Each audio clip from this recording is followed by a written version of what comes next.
Bilyong halaga ng allocables ang natanggap ng South Cotabato at Sarangani congressmen na kasapi ng 19th Congress ayon sa inilabas na pagsisiyasat ng Philippine Center for Investigative Journalism o PCIJ.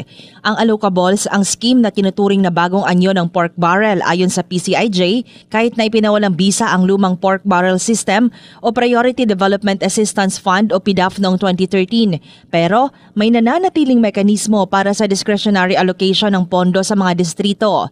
Ang allocable fund ay isang pondo mula sa pambansang budget na ilalaan sa mga distrito ng kongresista ayon sa PCIJ.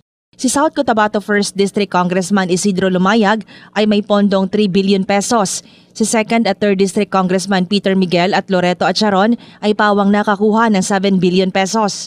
Habang si Sarangani Lone District Representative Steve Solo naman ay tumataginting na 8.3 billion pesos.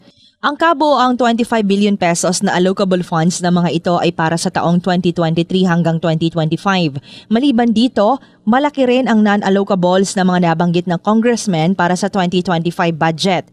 Ayon sa PCIJ, ang non-allocables ay ang bahagi ng budget ng DPWH na sinasabing nakalaan para sa mga core projects, big ticket programs, national highways, foreign assisted projects at iba pang malalaking proyekto. Si Solon ay may pondong 2.8 billion, habang si Lumayag 296 million, si Miguel 1 billion, habang 1.2 billion kay Acharon.